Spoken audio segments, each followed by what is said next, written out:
Glória a Deus. Vamos abrir as nossas Bíblias. Salmo de número 37. Eu quero ler o versículo de número 8.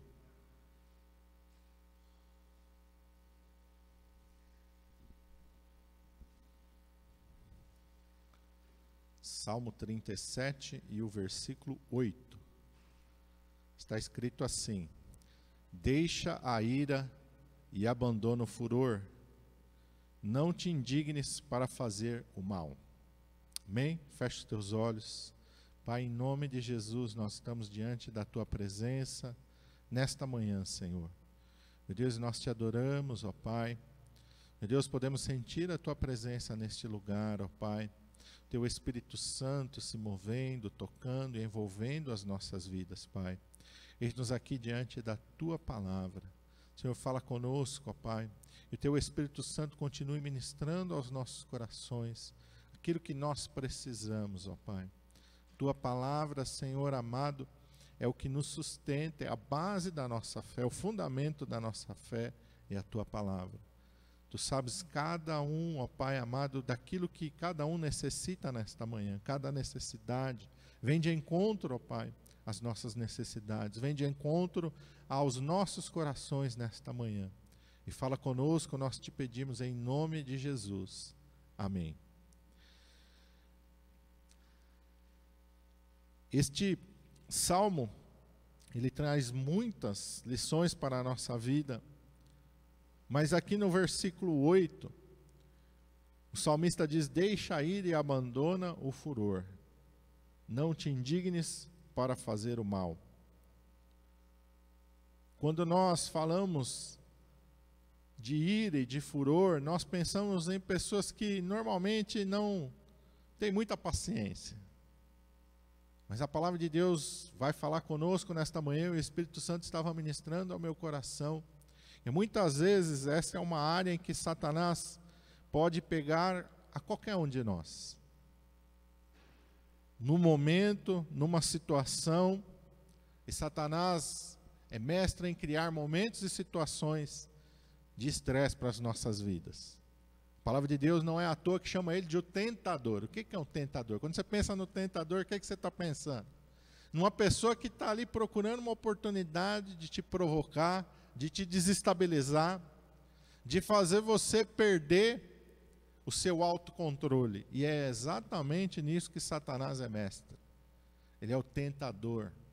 Quando a palavra de Deus nos mostra em Gênesis que ele chega ali no jardim do Éden, ele chega sorrateiramente. Ele chega para trazer uma tentação.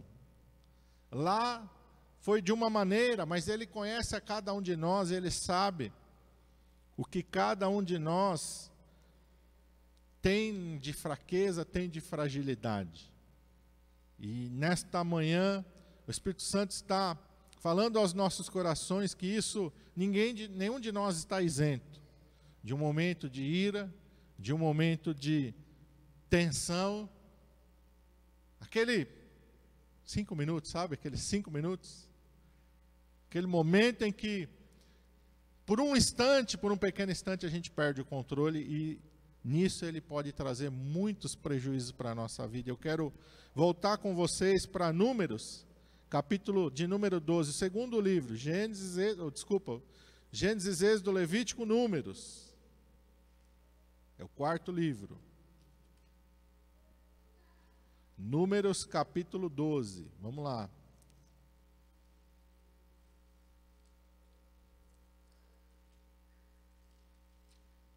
Eu quero ler o versículo de número 3. Números 12, verso 3 diz assim: e era o varão Moisés muito manso, mais do que todos os homens que havia sobre a terra. Moisés era manso. A que nível Moisés era manso? A Bíblia diz que dentre todos os que estavam vivos, naquela época ele era o mais manso de todos. Então você pode pensar, não, Moisés, para tirar Moisés do sério, não dá. Satanás pode mudar a estratégia. Moisés, o homem mais manso que tinha nos seus dias, nisso certamente, na ira, no furor, Satanás não iria tentar Moisés. Não, é exatamente ali que Satanás vai armar um laço contra a vida de Moisés. Moisés era cheio do Espírito Santo? Sim, nós sabemos que era. Porque a palavra de Deus diz que quando Deus designa 70 anciãos dos filhos de Israel para ajudarem Moisés a conduzir o povo, a palavra de Deus diz que Deus tira do Espírito que está sobre Moisés e reparte sobre 70 homens. E a Bíblia diz que todos eles profetizam, começam a profetizar no meio do arraial, quando eles recebem uma porção daquele Espírito que está sobre Moisés. Então Moisés é cheio do Espírito Santo. Moisés é uma pessoa calma, mansa, tranquila. Aparentemente parece que essa não é uma área em que Moisés vai ser tentado. Aparentemente essa parece ser uma área em que Moisés não vai cair. Mas eu quero ir com vocês agora para Números mesmo, capítulo 20. E eu quero ler a partir do versículo 7. Vai aí um pouquinho mais para frente no livro de Números mesmo, capítulo 20.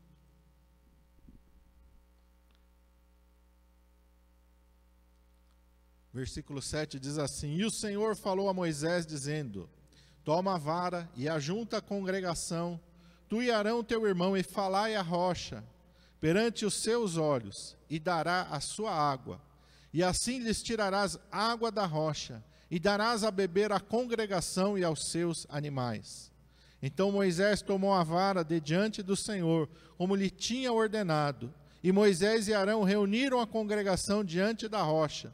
E Moisés disse-lhes: Ouvi agora, rebeldes, porventura tiraremos água desta rocha para vós? Então Moisés levantou a sua mão e feriu a rocha 2 vezes com a sua vara. E saíram muitas águas, e bebeu, e a congregação e os seus animais. Parece um episódio normal. Já tinha acontecido anteriormente um episódio bem parecido, em que os filhos de Israel estavam com sede e não havia uma fonte de água. Eles estavam no deserto. E Deus disse para ele: pega a vara, fere a rocha, e dela sairão muitas águas. E Moisés fez isso, e saíram muitas águas, e o povo bebeu. Mas aqui nós vemos Moisés, depois de muitos anos, conduzindo o povo. E uma das coisas que Satanás tem é paciência. Satanás é observador, Satanás é paciente. E a palavra de Deus diz que ele anda ao nosso derredor, bramando como leão, buscando a quem possa tragar. Eu quero que você volte aqui um pouquinho antes. No verso 2 do capítulo 20 diz que eles estavam num determinado lugar que não havia água para a congregação. Então, o que aconteceu? Eles se congregaram contra Moisés e Arão, e o povo contendeu com Moisés, e falaram dizendo: antes tivéssemos expirado, onde expiraram os nossos irmãos perante o Senhor. A quem eles estão se referindo? Estão se referindo a Coré, Datã e Abirão, que tinham se rebelado contra Moisés e contra Arão, que tinham tentado fazer uma divisão no meio do povo, falando: ó Moisés, você se acha superior a nós?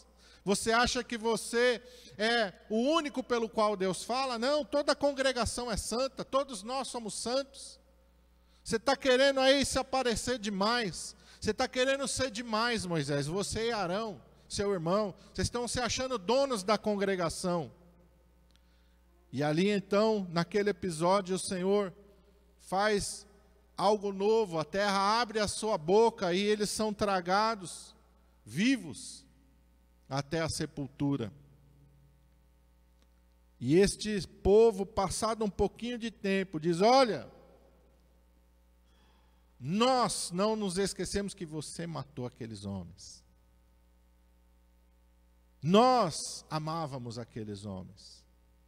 E agora nós estamos aqui, você está nos trazendo para onde, Moisés? Cadê a terra prometida? Cadê a terra que mana leite e mel? Cadê a bênção, Moisés, que você nos prometeu? E a palavra de Deus diz que eles contenderam, se congregaram contra. Levantou-se uma revolta contra Moisés e Arão, e o povo começou a contender. E o povo vai falar coisas absurdas contra Moisés. Verso 4: Por que trouxestes a congregação do Senhor a este deserto, para que morramos ali, nós e os nossos animais? Por que nos fizeste subir do Egito, para nos trazer a este lugar mau, lugar não de semente, nem de figos, nem de vides, nem de romãs, nem de água para beber? Duvidaram e colocaram em xeque a liderança de Moisés. Moisés não pediu para ser líder desse povo. Moisés foi convocado por Deus. Vocês se lembram? O que Moisés estava fazendo? Cuidando das suas ovelhinhas. Já tinha esquecido do povo. Porque a primeira experiência que Moisés tem com o povo também é de ingratidão. Onde ele ainda era um príncipe do Egito e ele defende eles de um egípcio que está ferindo um judeu, e ele acaba matando o egípcio. Depois, no outro dia, quando ele vai sair, vai falar com os seus irmãos, o que eles dizem? Quem te colocou juiz sobre nós? Pensas em nos matar como fizeste ao egípcio? Quer dizer, quem você pensa que é? E Moisés, então, dali tem uma experiência de ingratidão, dali ele tem que fugir. Aquilo que ele havia feito se torna conhecido do faraó. O faraó procura matar, ele foge. Ele está em Midian, ele já esqueceu de tudo. Mas Deus aparece para ele na sarça e fala: Moisés, volta. Eu vou te usar para libertar aquele povo. Moisés não quer. Moisés não tem mais uma ambição pessoal. Ele está vazio de tudo isso, mas Deus o leva e ele obedece e ele volta. E ele está conduzindo esse povo, não é 1, 2 dias. Ele está conduzindo esse povo há quase 40 anos já. Esse povo tem sido rebelde, esse povo tem sido um povo que sempre tem questionado Moisés, a sua missão, o seu chamado, e aquilo que Moisés está fazendo durante todo o tempo. Eles nunca vão agradecer a Moisés pela sua liderança. Eles nunca vão agradecer a Moisés pelo seu desprendimento, de estar ali cuidando deles. Até mesmo quando eles pecam lá e fazem o bezerro de ouro, que Moisés intercede que Deus se acende o furor da ira do Senhor, e o Senhor está a ponto de destruir todo aquele povo, e Moisés se coloca ali como intercessor deles e fala: Senhor, se o Senhor não perdoar esse povo, risca o meu nome do livro da vida. Moisés coloca a sua salvação em xeque, para que aquele povo seja perdoado. E Deus responde para ele: não, Moisés, eu vou riscar o nome do meu livro daquele que pecar contra mim. Moisés é não somente um líder, Moisés é um intercessor. 40 anos Moisés está intercedendo pelo povo. 40 anos Moisés está suplicando pelo povo. Por diversas vezes o Senhor se ira com esse povo. Em todas elas Moisés está intercedendo pelo povo. Mas nunca sai da boca do povo uma palavra de gratidão ou de reconhecimento. Então Moisés está no momento em que Satanás está só observando. Satanás está 40 anos fermentando o povo contra ele. E Moisés sabe, Satanás sabe que apesar de Moisés ser manso, tudo tem um limite, é ou não é? Tudo tem um limite. E Satanás sabe que agora Moisés, sabe quando o copo começa a encher e quando ele está bem na boquinha aqui, uma gota basta para fazer ele transbordar. Satanás sabe que esse é o momento da gota final. E Satanás instiga o povo e essa gota vem e Deus fala com Moisés no versículo 8, fala a rocha. A instrução agora é diferente, mas Moisés está tomado de ira. Moisés está tomado de furor, Moisés está tomado de indignação. A gota que faltava chegou e transbordou. Moisés ouve, mas não consegue compreender completamente, porque Moisés está tomado de ira e de furor. E ele sai, e o sentimento é: eu vou agora fazer esse povo engolir mais uma vez as suas palavras. Tanto que ele fala para o povo: ouvi agora, ó rebeldes. Moisés já está por aqui com aquele povo. Só que por ele estar nessa situação, ele não faz aquilo que Deus falou que ele tinha que fazer. Deus falou para ele falar a rocha, e ele fere a rocha. Quando ele fere a rocha a primeira vez, era para ele ter caído em si e percebido, puxa, não foi isso que Deus mandou eu fazer. Deus mandou eu falar a rocha. Mas Moisés está num estado de ira. Não está pensando, não está raciocinando, não está sensível à voz do Espírito Santo, porque quando a gente está transbordando da ira, o Espírito Santo pode falar que a gente não vai ouvir. Porque o Espírito Santo é manso. A voz de Deus é mansa. Lembra de Elias no Monte Horebe? Bem próximo de onde Moisés está aqui. Elias está fugindo. E ele está numa caverna. E a palavra de Deus diz que ele está esperando ouvir a voz de Deus. Vem um terremoto, Deus está no terremoto. Vem uma tormenta, Deus está falando através da tormenta? Não. Mas quando começa a soprar uma brisa mansa e suave, então ali Elias consegue ouvir a voz de Deus. A voz de Deus é mansa e suave. Eis que estou à porta e bato, se alguém ouvir a minha voz. Ele não está falando, eu vou arrebentar a porta do teu coração. Ele está falando, eu vou bater na porta do teu coração. Eu vou falar manso e suave com você. E você tem que estar vazio de ira. Você tem que estar vazio de ressentimento, de rancor, de ódio, para você poder ouvir a minha voz. Moisés então fere a rocha 2 vezes. E Deus honra Moisés, faz com que saiam águas da rocha. Mas há um prejuízo muito grande na vida de Moisés. No versículo 11 diz, então Moisés levantou a sua mão, feriu a rocha 2 vezes com a sua vara, e saíram muitas águas, e bebeu a congregação e os seus animais. Parece que deu tudo certo, mas não deu. Um prejuízo muito grande na vida de Moisés vai acontecer. Verso 12, e o Senhor disse a Moisés e Arão, porquanto não me crestes a mim, para me santificar diante dos filhos de Israel, por isso não metereis essa congregação na terra que eles tenham dado. Moisés não vai entrar mais na terra prometida. Moisés não vai mais cruzar o Rio Jordão. E por mais que Moisés tente orar e pedir ao Senhor, que o Senhor lhe dê essa oportunidade, em Deuteronômio ele vai pedir, ele vai orar, Deus fala, assunto encerrado, Moisés. Eu te mostro a terra.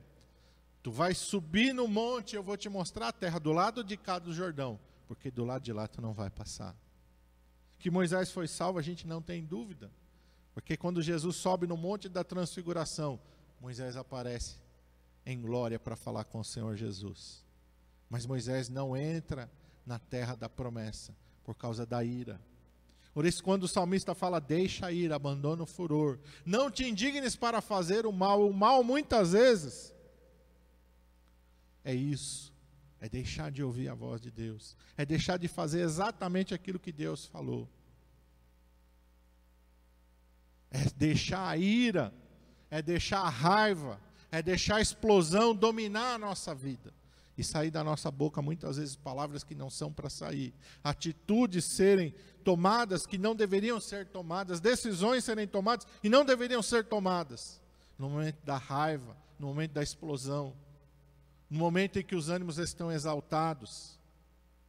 Por isso que a palavra de Deus nos diz para nós termos o quê? O fruto do Espírito se chama, uma das suas características, temperança, exatamente, essa capacidade de fazer a temperatura baixar no momento, antes que a gente fale aquilo que não deveria falar, antes que a gente faça aquilo que não deveria fazer, antes que a gente decida aquilo que não deveria decidir, antes que Satanás consiga fazer aquilo que ele quer fazer, quer nos prejudicar. Eu quero mais 2 exemplos, eu quero ir com vocês para 2 Crônicas capítulo 16.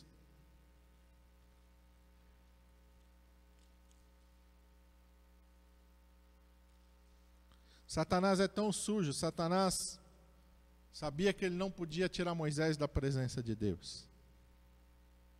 Mas ele conseguiu colocar algo que trouxe um prejuízo para Moisés.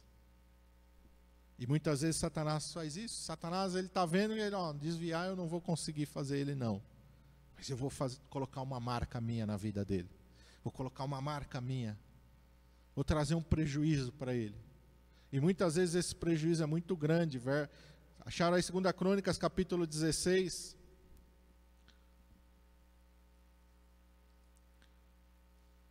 Verso 10 diz assim: porém Asa se indignou contra o vidente, e lançou-o na casa do tronco, porque disso grandemente se alterou contra ele. Também Asa, no mesmo tempo, oprimiu alguns do povo. Eis que os atos de Asa, tanto os primeiros como os últimos, estão escritos no livro da história dos reis de Judá e de Israel. E caiu Asa doente de seus pés no 39º ano do seu reinado. Grande por extremo era a sua enfermidade, e contudo na sua enfermidade não buscou ao Senhor, mas antes aos médicos. E Asa dormiu com seus pais e morreu no ano 41 do seu reinado. Quem é Asa? Se você voltar para o capítulo 14, Asa é um servo do Senhor. Versículo 2 diz que Asa fez o que era bom e reto aos olhos do Senhor, seu Deus. Fiel. Verso 3 diz que ele tira os altares dos deuses estranhos e os altos, quebra as estátuas e corta os bosques. E manda, no verso 4, que a Judá busque ao Senhor Deus de seus pais e que observassem a lei e o mandamento de Deus. Ele passa por todas as cidades de Judá, ele tira todos os altos e as imagens do sol. Ele vai ser um homem que vai trazer uma reforma religiosa para o seu reino. Mas Satanás está observando Asa. Satanás tenta na primeira vez, levanta um grande exército para vir contra ele. Traz os etíopes com um exército muito grande. Asa busca ao Senhor, Deus da vitória. Depois, novamente, Deus faz com que o reino do norte, o rei da Síria, se juntem. O rei de Israel e o reino da Síria se juntem e venham novamente contra ele. E no momento de ira e de indignação, Asa perde a sua bênção. Porque ele se precipita, ele pega todos os tesouros da casa do Senhor e ele vai lá e compra o apoio da Síria. E o profeta vem repreender a ele, vem dizer para ele: ô Asa, espera aí, Deus não te deu vitória contra os etíopes, um exército muito maior, por que agora, em vez de você confiar em Deus, você foi pegar os tesouros da casa do Senhor e alugar? Era uma repreensão de Deus para ele, não era uma condenação, era para ele se humilhar. Porém, em vez de ele se humilhar, o que acontece? Ele se ira contra o profeta. E por causa da sua ira contra o profeta, ele perde a sua bênção. Deixa a ira, abandona o furor. Acaba o reinado de Asa. Não, a Bíblia não tem mais nada para falar de Asa a partir disso em diante. Nenhuma coisa boa a mais. Nada de bom mais vai sair da vida de Asa, por causa que ele deixou a ira, por causa que ele deixou a raiva, o ressentimento e o rancor dominar a sua vida e o seu coração. Eu quero que você vá para frente mais um pouquinho. Capítulo 26, nós vamos falar de outro rei, o rei Uzias. Capítulo 26, verso 1 diz assim: então todo o povo tomou a Uzias, que era da idade de 16 anos, e o fez rei em lugar de Amazias seu pai. Aí vai falar no versículo 2, tal. Agora eu quero que você vá para o versículo 4. E fez o que era reto aos olhos do Senhor, conforme tudo quanto fizera Amazias seu pai. Verso 5, porque deu-se a buscar ao Deus nos dias de Zacarias, sábio nas visões de Deus, e nos dias em que buscou o Senhor, Deus o fez prosperar. E aí o relato do capítulo 26 vai ser só de coisas boas, de vitórias, de conquistas. A Bíblia diz que o nome dele vai ser espalhado para muito longe, que Deus vai abençoar muito o seu reinado. Porém, Satanás está ali olhando e observando. Satanás está olhando e está observando. Está lá rondando. Verso 19. Então Uzias se indignou e tinha um incensário na sua mão para queimar incenso. Indignando-se ele, pois, contra os sacerdotes, a lepra lhe saiu à testa perante os sacerdotes, na casa do Senhor, junto ao altar do incenso. Então o sumo sacerdote Azarias olhou para ele, como também todos os sacerdotes, e eis que já estava leproso na sua testa. E apressuradamente o lançaram fora, e até ele mesmo se deu pressa a sair, visto que o Senhor o ferira. Assim ficou o leproso o rei Uzias desde esse dia até o dia da sua morte. E morou por ser leproso numa casa separada, porque foi excluído da casa do Senhor. E Jotão, seu filho, tinha a cargo a casa do rei, julgando o povo da terra. Quanto ao mais dos atos de Uzias, tanto aos primeiros quanto aos derradeiros, estão escritos no livro do profeta Isaías, filho de Amós. E dormiu Uzias com seus pais, e o sepultaram com seus pais no campo do sepulcro que era dos reis, porque disseram, leproso é. E Jotão, seu filho, reinou em seu lugar. Uma grande trajetória de fidelidade é interrompida. Porque Satanás vai lá e coloca uma sementinha no coração dele, entra no templo, oferece incenso. Quando ele vai fazer isso, o sacerdote se apresenta e fala, espera aí, isso não compete ao Senhor, compete a nós. Deus é que nos chamou para fazer isso. Em vez dele ouvir, o que diz? Verso 19, se indignou. Deixou a ira se extravasar. Eu sou o servo de Deus, sim. Eu sou o homem que Deus levantou nessa nação para levar o povo todo a adorar a Deus. Como é que agora vocês estão se levantando contra mim? Não aceitou a repreensão no momento de ira, de raiva. O que aconteceu com ele? Acabou a sua vida de bênção. Na Bíblia não tem mais nada para falar de bom dele. Assim como foi do rei Asa, da mesma coisa com o rei Uzias, por causa da sua raiva, por causa desse momento de ira, acabou. Acabou.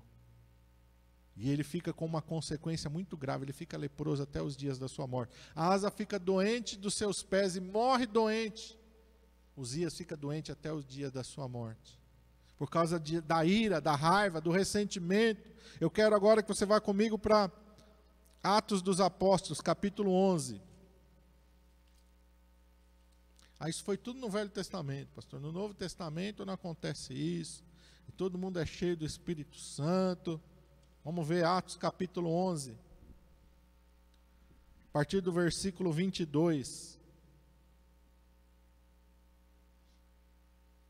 Em Antioquia está acontecendo um grande mover do Espírito Santo. Muitas pessoas estão se convertendo. E chegou a fama destas coisas aos ouvidos da igreja que estava em Jerusalém. E enviaram Barnabé até Antioquia, o qual, quando chegou e viu a graça de Deus, se alegrou e exortou a todos que, com firmeza de coração, permanecessem no Senhor. Quem era Barnabé? Porque este era homem de bem e cheio do Espírito Santo e de fé. E muita gente se uniu ao Senhor. Partiu Barnabé para Tarso a buscar a Saulo e achou, o conduziu para Antioquia. Homem cheio do Espírito Santo e de fé. Vai lá buscar Saulo, traz Saulo para Antioquia. Barnabé está cheio do Espírito Santo. Vamos agora para o capítulo 13, versículo 1. Eles estão ali fazendo a obra de Deus. Na igreja que estava em Antioquia havia alguns profetas e doutores, a saber, Barnabé, Simeão chamado Níger, Lúcio, Cirineu e Menahem, que fora criado com Herodes o tetrarca, e Saulo. Quem que é o primeiro?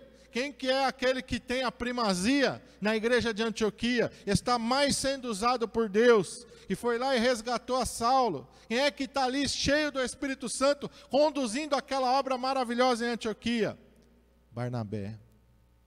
Não é à toa que seu nome aparece em primeiro, não é uma chamada de ordem alfabética, é uma chamada de hierarquia espiritual. Quem é que está liderando? Quem é que está sendo usado por Deus? Barnabé. Verso 2, e servindo eles ao Senhor e jejuando, disse o Espírito Santo, apartai-me a Barnabé e a Saulo, para a obra que os tenho chamado. Saulo está com Barnabé para aprender. O Espírito Santo coloca Saulo junto de Barnabé, para que Saulo aprenda com Barnabé. Barnabé é cheio do Espírito Santo. Então o Espírito Santo os chama e os envia na sua viagem missionária. E eles fazem a sua viagem missionária. São usados tremendamente pelo Espírito Santo. Agora vamos lá para o capítulo 15. pois que eles voltam da primeira viagem missionária e eles estão para partir na segunda viagem missionária. Versículo 36. Alguns dias depois, disse Paulo a Barnabé: tornemos a visitar os nossos irmãos por todas as cidades em que já anunciamos a palavra do Senhor, para ver como estão. E Barnabé aconselhava que tomassem consigo a João, chamado Marcos. Mas a Paulo parecia razoável que não tomassem consigo aquele que desde a Panfilha se tinha apartado deles, e não os acompanhou naquela obra. E tal contenda houve entre eles que se apartaram um do outro. Barnabé, levando consigo a Marcos, navegou para Chipre. Barnabé foi tomado pela ira. Como é que eu sei que é Barnabé? Como é que eu sei que é de Barnabé? Porque Barnabé quer que o seu sobrinho, Marcos, vá junto. Barnabé deixa um sentimento de sangue, de família, falar mais alto do que a direção do Espírito Santo. E como eu sei que Barnabé foi quem errou, porque versículo 40 diz: Paulo tendo escolhido a Silas, partiu, encomendado pelos irmãos a graça de Deus. A igreja envia Paulo, a igreja não envia Barnabé. Barnabé sai na ira. Barnabé pega Marcos e vai: não, se Paulo não quer ir, então eu vou. Deixa a ira, abandona o furor. Brigou com Paulo por causa que deixou a ira tomar conta do seu coração. E não somente brigou com Paulo, fez aquilo sem orar, sem a bênção da igreja, sem o consentimento da igreja. Ele brigou com todo mundo. Aqui dá a entender que ele briga com todo mundo. Deixou fermentar uma coisa maligna no coração dele. E como que a gente sabe que Barnabé não foi pela bênção de Deus? Porque ele não teve a bênção da igreja. E segundo, nunca mais a palavra de Deus vai falar de Barnabé. De Marcos a Bíblia vai falar. Depois, lá na frente, Paulo vai se referir a Marcos, que ele é muito útil no ministério. Deus vai restaurar Marcos, porque Marcos provavelmente não se envolveu naquilo. Depois, lá na frente, Paulo vai falar: ele é muito útil no meu ministério. Paulo vai trazer ele para si, sim. Mas Barnabé, a Bíblia nunca mais vai se referir a Barnabé. Alguém que era cheio do Espírito Santo, cheio de fé. Alguém que estava sendo usado por Deus num movimento glorioso na igreja de Antioquia, estava sendo liderado por ele. Alguém que Deus usou para ir lá e trazer Paulo, para que Paulo aprendesse com ele. Mas no momento ele deixa a ira, deixa a raiva, deixa o sangue ferver. E ali ele toma uma decisão. Trouxe um prejuízo tremendo para a vida espiritual dele. A mensagem do Espírito Santo, a mensagem de Deus para os nossos corações nesta manhã é: muitas vezes Satanás sabe que ele não vai te tirar da presença de Deus, mas ele sabe que ele pode usar alguma coisinha para fazer o seu sangue ferver, para você perder a sua paciência, para você brigar, para você tomar uma decisão precipitada, para você falar coisas que não deveria falar, para você fazer coisas que você não deveria fazer, para você tomar atitudes que você não deveria tomar. Para através disso, outro trazer uma enfermidade, como ele trouxe para Uzias, como ele trouxe para Asa, ou fazer você ter um prejuízo na sua vida espiritual, como Moisés teve, ou para simplesmente apagar o seu nome, como ele apagou o nome de Barnabé. E Deus não quer que você perca a sua bênção. Tenha temperança no seu coração, tenha autocontrole.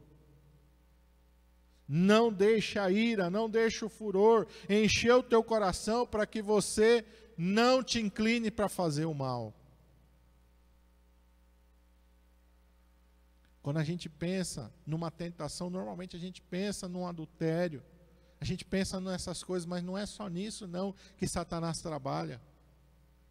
Satanás sabe, e se ele viesse com uma tentação de adultério contra Moisés, não iria conseguir contra o rei Asa, não iria conseguir contra o rei Uzias, não iria conseguir contra Barnabé. Por isso que ele não tentou nesse ponto. Ele foi tentar num ponto em que ele sabia que todos nós somos suscetíveis à ira, à raiva. Moisés era manso? Sim. Cheio do Espírito Santo? Sim. Barnabé era cheio do Espírito Santo? Sim. Cheio de fé? Sim. Grandemente usado por Deus? Sim. Profeta do Senhor? Sim. Vigia. A palavra de Deus diz: aquele que está em pé, vigie, para que não caia. Não deixa, meu irmão. Não deixa. Satanás sabe, Satanás é astuto, Satanás é sujo, ele fica só nos observando. Ele sabe que situações nos levam ao estresse. Então não te precipite no teu falar, não te precipite no teu agir. Não te ira. Saiba também receber uma repreensão, que muitas vezes a gente não sabe receber uma repreensão. Tanto o rei Asa quanto o rei Uzias se indignaram quando foram repreendidos. Não deixe o orgulho encher o teu coração a ponto de você não saber nem ouvir uma repreensão. Não deixe o sentimento de sangue falar mais alto e roubar a tua bênção na fé, como fez com Barnabé. Um sentimento de sangue, só porque era sobrinho. Ele comprou uma briga que não tinha necessidade de tomar a briga. Não tinha necessidade de ter o prejuízo na vida espiritual que ele teve, por causa de uma coisa que, com certeza, se ele tivesse obedecido e ido com Paulo, Deus iria restaurar Marcos como restaurou. Não havia necessidade daquilo. Mas a ira, o furor, o estresse. Feche teus olhos. Pai, em nome de Jesus, nós estamos diante da Tua presença nesta manhã, Senhor. E muitas vezes, ó Senhor, Satanás astuto, fica criando situações. E, assim como ele fez com Moisés, esperou. Por 40 anos Moisés está liderando aquele povo. Nesses 40 anos ele foi ali fermentando. Existem situações que vão fermentando durante anos na nossa vida. Mas que tem um momento que a gente precisa entrar na Tua presença e dizer: Senhor, me limpa completamente desse sentimento. Não quero que isso venha se acumulando ao longo da minha vida, para chegar no momento em que qualquer coisa me faça explodir, em que qualquer coisa me faça eu perder a minha bênção, Senhor. Me guarda, Pai. Mesmo que eu houver uma palavra que a princípio eu não goste, me dá humildade para saber ouvir, ó Pai. Asa perdeu a sua bênção quando foi repreendido, Uzias perdeu a sua bênção quando foi repreendido, Davi, porém, achou restauração quando foi repreendido. Quando Natã repreende a Davi por ele haver pecado, ele poderia ter perdido a sua bênção como Asa, como Uzias, porém ele não fez isso. Ele aceitou a repreensão do Senhor, e porque ele aceitou a repreensão, ele foi restaurado. Senhor, nos esvazia de nós mesmos, ó Pai. Senhor, nós precisamos morrer para nós mesmos, porque enquanto houver reações fortes, significa que ainda não morremos para nós mesmos. Se ainda há indignação, há um sentimento forte no nosso coração, de indignação contra as pessoas, de raiva, de ressentimento, de rancor, ainda não morremos para nós mesmos. E a Tua palavra diz que nós temos que morrer para nós mesmos. Quando o Senhor Jesus diz: quem quiser vir após mim, negue-se cada dia a si mesmo, tome sobre si a sua cruz e siga-me. Tem que morrer, o nosso eu tem que morrer, porque se o nosso eu não morrer, mais cedo ou mais tarde, ele vai aflorar, e ele pode aflorar de uma maneira que nos traga um prejuízo muito grande, Senhor. Nós não queremos, ó Pai, perder o nosso acesso a Canaã celestial. Nós não queremos, ó Pai, ter a nossa vida tomada pelas enfermidades como Asa e Uzias, por causa de ira, por causa de ego, de não querer se humilhar. Nós não podemos deixar que questões dentro da nossa família e do nosso lar extrapolem, ó Pai, e nos tragam prejuízo na nossa vida espiritual, como aconteceu com Barnabé. Às vezes somos como Barnabé, cheios do Espírito Santo, cheios de fé, mas Satanás sabe, e nós não vamos estar 24 horas dentro da igreja, mas Satanás sabe, e existem situações dentro da nossa casa, muitas vezes no meio da nossa família, que ele causa e que nos desestabilizam, e é nesse momento que é o momento de perigo. O momento de perigo é esse. Senhor, nos guarda, nos livra, quebranta o nosso coração, Senhor, quebranta a nossa vida, Pai. Quantas pessoas, ó Pai amado, são tremendamente usados por Ti, ó Pai, mas que Satanás está só ali observando, está só ali rondando e preparando um laço para um momento de raiva, para um momento de ira, para o momento de uma explosão. Quantas pessoas no momento desse blasfemaram do nome do Senhor e apostataram da fé, por causa de uma explosão, por causa da ira, por causa de uma coisa que, se a pessoa mesmo depois parasse para analisar, não havia necessidade de acontecer o que aconteceu, mas foram dominados pela ira, foram dominados pelo furor, e por estarem dominados pela ira e pelo furor, fizeram aquilo que o salmista diz para não fazer, se inclinaram e fizeram o mal, agiram neciamente, agiram precipitadamente. O erro de Saul foi exatamente esse, agir neciamente, precipitadamente, deixar que o calor da situação me influencie a fazer aquilo que Deus não quer que eu faça. Quantas vezes nós vamos ter que dizer: Senhor, me guarda agora, Pai. Ô Senhor, tapa minha boca, Senhor. Ah, Jesus, me livra de pecar contra Ti. Quantas vezes nós vamos ter que fazer isso? E não é nenhuma vergonha fazer isso, e não é nenhum sinal de fraqueza fazer isso. Fraqueza é querer levantar o nariz e pecar contra Deus. Isso é fraqueza, isso é fracasso. Os reis, porque eram reis, se indignaram contra os profetas, mas o prejuízo foi deles, não foi dos profetas. O profeta que Asa mandou prender não saiu prejudicado pela prisão. Quem saiu prejudicado foi Asa, que perdeu a presença de Deus, que perdeu a bênção de Deus na sua vida, que caiu enfermo, que morreu enfermo, por causa da indignação e da ira que tomaram o seu coração. Não deixa, meu irmão, a ira, a indignação tomar conta do teu coração. Por mais manso que você seja como Moisés, não deixa que Satanás venha de gota a gota, fazendo encher a tua vida, até o momento que você exploda, porque Ele nos conhece, Ele fica nos observando, de longe, mas Ele fica nos observando, e Ele sabe exatamente aquilo que tem potencial de nos desestabilizar,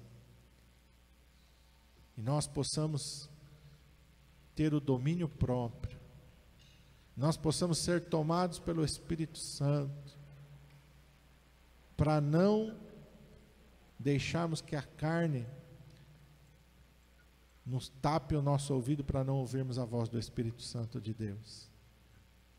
Tem que ter mansidão no nosso coração, tem que ter paciência, tem que ter longanimidade, tem que ter temperança dentro da nossa vida, e isso só o Espírito Santo pode trazer para dentro de nós.